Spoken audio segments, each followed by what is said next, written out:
Hello, everyone. My name is Elinor Larney. I'm the Registrar of the College of Occupational Therapists. Today, I'm going to talk to you about becoming one of the directors of our board. What do you need to know before you are a board member? Understanding regulation is part of it. Understanding the role of occupational therapists in self-regulation and the governance of the profession. Understanding what your specific role might be if you were on the board of directors at the college. What are some of the things that we're working on in the college, and why might that be exciting to get involved with? If you were to be on our board, what does it mean in terms of your time and the commitment? And finally, what is the process to get elected? First of all, regulation is a very important safety mechanism for the public of Ontario. The public has a right to quality healthcare services, and regulation is one of the ways that the public has an opportunity to uh, get involved with the services that they see. Occupational therapists have standards that they are meant to meet, and the college gets involved with determining what the standards of care are and how occupational therapists will work within those standards. They have an opportunity to decide what the conduct of its members should be and to take action when the public has a concern about their health care. So occupational therapists need to be involved in self-regulation because they're the ones who know the most about their own profession and can set and enforce the standards. Occupational therapists can use their experiences and um, knowledge of the healthcare system to share thoughts and perspective to be part of how the profession interacts in the healthcare system. The college has a strategic plan that they carry out and we carry out, and it's very important to get involved with what that strategic plan is and the direction of the college. It's also a great opportunity to get involved with other occupational therapists as well as public members on the board and the staff that are carrying out the operations of the college. In terms of the role of a director on the board, always to make decisions in the public interest. And it's very important to be able to take your occupational therapy hat off, use your experiences, and help make decisions about what is going on at the college. We have several committees, and I'll talk about those in a little bit. We also make decisions about what is expected of occupational therapists. What are the standards? What is expected in terms of professional conduct? How we implement competencies, and what are the competencies required from occupational therapists to start the profession. And many policies, regulations, and bylaws that the board gets involved with in terms of how the system runs. Some of the things that we're working on is the oversight of the new strategic plan. So we're just in the midst of setting that, and it's a great time to get involved with the board because we will be setting our operational objectives for that. We have a lot of decisions to make as we now have post-pandemic times to deal with, and what does that look like? And things have certainly changed. We also want to implement the college's visions for diversity, equity, and inclusion. DEI is also one of the new domains in the national competencies, which is really important for the entire profession. So in March 2023, we changed the electoral districts from 6 to 3. So you may have paid attention in the past and thought I'm in District 5 or 2 or 1. Well, we no longer have that because we're decreasing the size of our board. We are now having 2 members from each district. And you'll see it looks like there's only 2, but we pulled out a small section to show you that there's one district that in that dark color, and really what that is, it's a proportional numbers. So even though the area of geography is quite large for example, the blue area, it's the same population in the blue area, the yellow area, and the very small area. This year we are holding district elections in District 2, which is the blue area, and District 3, which is the yellow area. We have one seat coming up in the District 2 and for a 3-year term, and one 2-year term in District 3, which is a by-election. What happens is we will have 4 to 5 full-day board meetings a year. Those board meetings are at the college, and usually during the week, during the day, and that is what would be expected. And we also have one educational day, which is attached to the one 2-day board meeting and 3 one-day board meetings. Also, many of the board directors will also serve on a board committee. So we have 3 board committees, either governance, finance, or executive, and there may be working groups from time to time. For example, we now have a working group that's working on our strategic plan.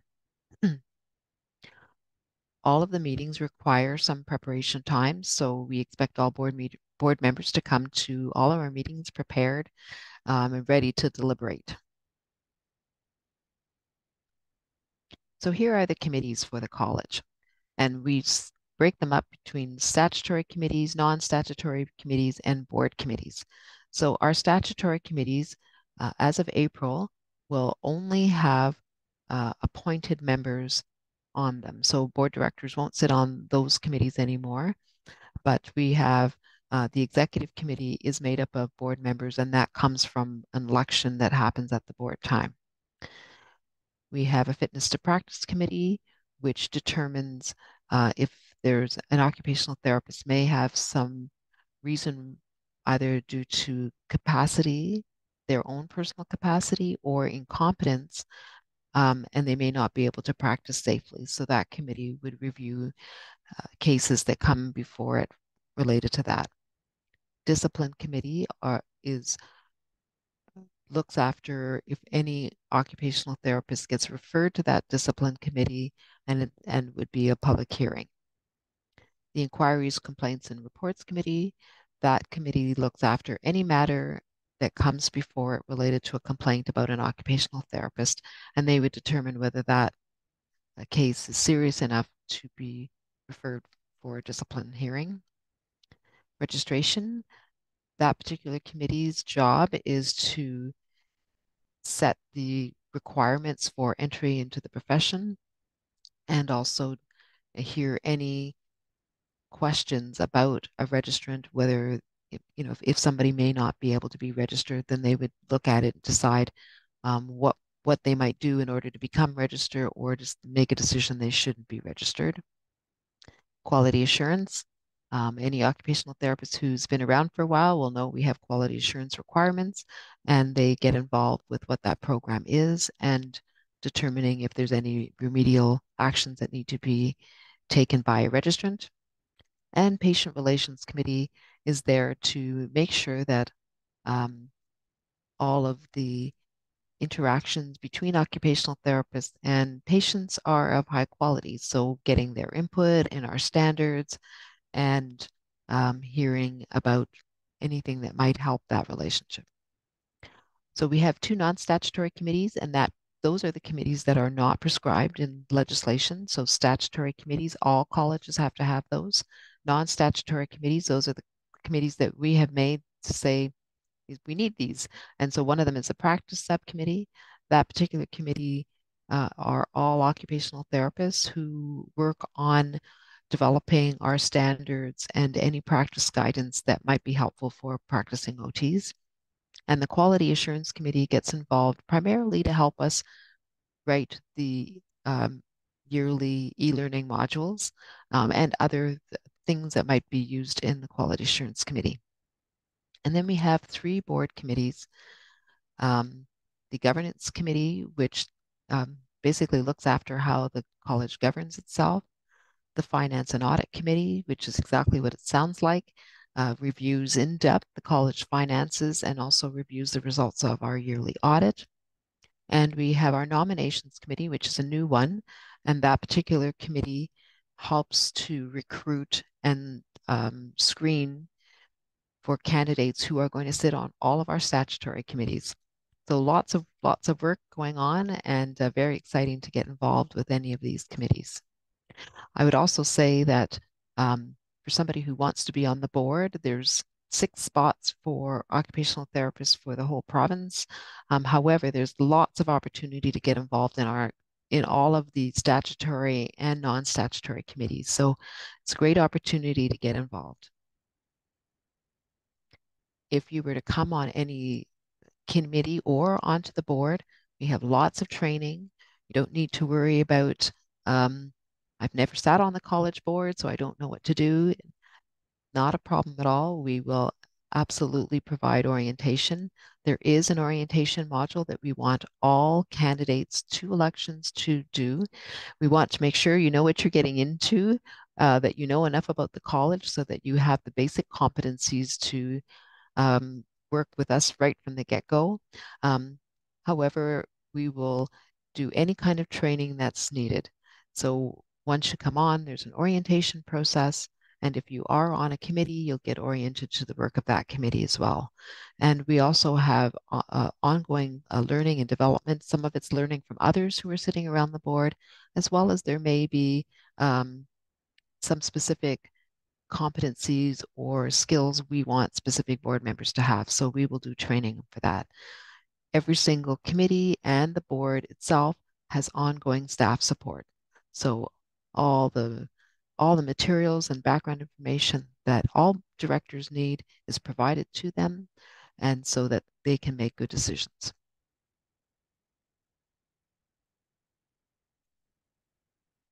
We have a board competency framework. And so these are we've listed the attributes that we think that all directors will have or they'll attain while they're here through the training and the experience they get by being on the board. So having a high sense of accountability, being able to work collaboratively, very important because we're making group decisions. We want all of our board members to be good communicators. If they're going to make a decision, you want to have good communication so you can interact professionally with everybody around the board, making sure that we include everybody and have an understanding of what that means when we're working with a diverse group. Being able to make objective decisions in the public interest, very important. Respectful communications and with each other, and having a good self-awareness of, what skills are needed to be learned and how our interactions are coming across. We don't expect all board members to have all of the knowledge and skills or to represent all of the diverse perspectives that might make a good board, but we want to have a good mix of all of these things. So you may not feel really comfortable with financial literacy, but we're hoping that at least one board member will, or we're going to teach board members about that. So leadership is really important. Anybody with board and governance experience would be really helpful to be on the board. Learning about regulation, knowing about it ahead of time is great, but everyone's going to learn about that. There may be somebody who brings good risk management skills or being involved with other interested parties. If you don't know about strategic planning, you're absolutely going to learn about that while you're on our board. And of course, all of our board directors may get involved with different technology in terms of reading materials, being part of meetings over the internet, that sort of thing. So that's important. And of course, we would like to have our board be a nice, diverse mix of different ages, genders, cultural backgrounds, where they come from, what their practice areas have been. That all makes to really great decision making. In terms of responsibilities, we expect all the board members to come prepared for meetings. And so everyone should have read all the materials before they come to the meeting and be prepared to deliberate.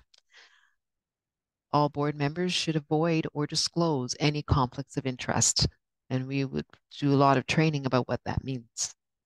A lot of the work we do at the college can be very confidential, especially when we're dealing with specific cases about registrants. So maintaining that confidentiality is incredibly important. We like all board members to participate. So we come to serve on a board. So being prepared and putting forth your opinion is why you're there. So that's really important that everybody is participates well, treat each other with respect, and making all decisions in the public interest. We do have a code of conduct that we expect people to work with, and we've been very lucky. We have enjoyed a great discourse with each other at the board level, making the best decisions we can make in a respectful way. We do have what we call fiduciary duties, and that all directors, while they're sitting around the board table, always have a duty to act uh, in the best interests of the college and relate to each other with collegiality, respect, and participate well. And speaking with one voice, what that means is the discussion that we have at the table. Once the decision is made, all board members are meant to support that decision. And that's what speaking with one voice means. So in terms of meetings, we have 4 meetings a year. Usually at the end of March, we'll have a board meeting in the election of officers, a meeting in June. In October, we usually have a 2-day meeting where we include either an education day or some sort of planning day. This year we did strategic planning, and then a board meeting in January. So 4 board meetings. On top of that, if you're involved with a committee, um, you may have other meetings that happen during the year. Most of the committee work is done virtually at this point, so remotely, so you don't have to come in. The board meetings are in person. But we do allow for some hybrid in case somebody's not feeling well, they don't have to come in, sort of thing. The elections process. So now that we've compacted our districts into 3, you can see there's a huge list of counties. So you should look and see where your county or your district is to know exactly which district you're in. So District 2 is big, lots of different groups involved. So it's the counties of Bruce, Grey, Elgin, Essex, Huron, Chatham, Kent, Lambton, Middlesex, Oxford, Perth, Brant, Wellington, Dufferin, Haldimand, Norfolk, Hamilton, Halton, Niagara, and Waterloo, as well as up in the north. So Rainy River, Thunder Bay, Kenora, Algoma, Sudbury, and Manitoulin. And so we're having one director coming from that, and will be one election. And that's for a 3-year term. In District 3, we're having a 2-year term. It's a by-election. We have one spot there for 2 years, and that is starting at the Toronto-Durham border all the way east to Ottawa, including Kingston, and all the way up north. And I showed you that map earlier, as well as the Muskoka, Parry Sound, the Nipissing area. So it's all written there. That'll be on our website, and you can look and see where you are. The one area that we're not electing from this year is that Toronto area, very, very small. That election is not happening until next year. In terms of eligibility, you must work, but if you're not working, you have to be registered, but you would be living in a district that's up for election. So work first, and if you're not working, then you must live there. So that's how it is. You have to be a registrant, so you can't be somebody who is finished working and no longer qualified to be an occupational therapist. We do have some conduct requirements, so you shouldn't be the subject of a disciplinary or an incapacity proceeding. Um, you cannot have been, in the past 3 years, a director, owner, board member of a professional association. So that would be, for us, most likely CAOT or OSOT. And you have to complete the pre-election module, as I said earlier, so you know what it is you're getting into. And you can see the full eligibility information in our bylaws that are online on our website. All of the election process is conducted electronically, so we will be sending out a call for nominations, and all that is done electronically. You'll have to find 3 people in your district that'll support your nomination. You have to complete the online learning module and submit the eligibility and consent form. Make sure we have your correct email address. and all of this material would be on our elections page. And if you're having any trouble with the process, happy to help you. Just contact us. So Wednesday, December 13th is when elections officially open, and they will officially close on Monday, January 29th. We'll open the voting on February 20th. There will be a little time between then just to look over eligibility requirements and your statement that you'll put up for all the people who are voting to read. And then voting will close 2 weeks later on March the 6th, and we'll be able to notify you almost immediately because it's electronic.